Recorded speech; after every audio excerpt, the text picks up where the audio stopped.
হিলিতে সরিষা ফুলের মধু সংগ্রহে ব্যস্ত মৌয়ালরা।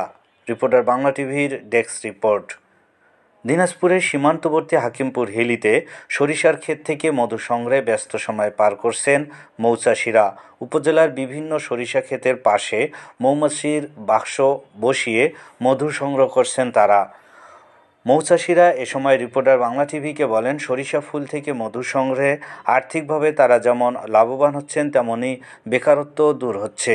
শনিবার 18 জানুয়ারি সকালে হিলির বিভিন্ন মাঠে আগত মৌয়ালদের সাথে কথা বললে তারা রিপোর্টার বাংলা টিভিকে বলেন, সরিষা ক্ষেতের পাশে খোলা জায়গায় চাক ভরা বাক্স ফেলে রাখেন। এক একটি বাক্সে মোম দিয়ে তৈরি হয় 6 থেকে 7টি মৌচাকের ফ্রেম।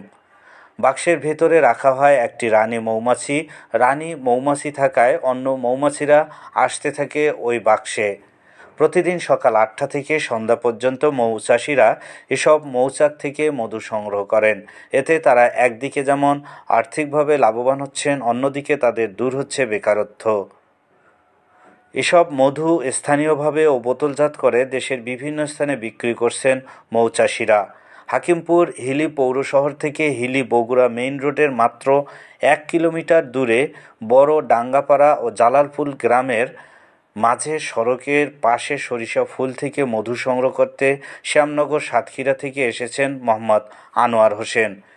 হিলি খাটাউচানা রাস্তার ছোট ডাঙ্গাপাড়া গ্রামের মাঠে সাতক্ষীরা থেকে আগত মৌয়াল সোহাগ সরকার রিপোর্টার বাংলা টিভিকে বলেন, আমরা সরিষা ক্ষেত থেকে বছরে 4 মাস মধু সংগ্রহ করে থাকি। বাকি 8 মাস কৃত্রিম পদ্ধতিতে চিনি খাইয়ে মৌমাছিদের পুষিয়ে রাখতে হয়। ডিসেম্বর মাস থেকে এপ্রিল পর্যন্ত সরিষা ক্ষেত থেকে মধু সংগ্রহ করার উপযুক্ত সময়। সরিষার ক্ষেত থেকে সংগ্রহ করা মধু কিনতে আসা প্রাথমিক বিদ্যালয়ের সহকারী শিক্ষক শ্যামল উরাও রিপোর্টার বাংলা টিভিকে বলেন, আমাদের পৌর শহরের সরিষার ফুল থেকে মধু সংগ্রহ করছেন মৌয়ালরা। খবর পেয়ে খাঁটি মধু নিতে সরাসরি মাঠে এসেছি। এসে বাড়ির জন্য আমি 600 টাকা 1.5 কেজি মধু নিয়েছি।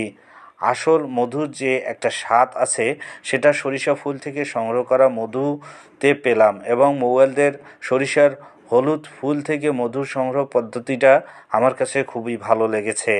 হাকিমপুর উপজেলা কৃষি কর্মকর্তা মোসাম্মদ আরজেনা বেগম রিপোর্টার বাংলা টিভিকে বলেন, চলতি মৌসুমে উপজেলার সরিষার আবাদ বেড়েছে।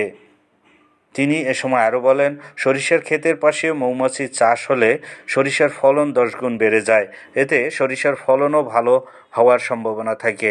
সরিষা ক্ষেত থেকে বিনা খরচে মধু সংগ্রহ একটা লাভজনক ব্যবসা। এর ফলে একদিকে মৌচাষিরা মধু সংগ্রহ করে অর্থনৈতিকভাবে যেমন লাভবান হচ্ছে, অন্যদিকে সরিষার ক্ষেত থেকে মধু সংগ্রহ করায় সরিষার ফলনও বাড়ছে।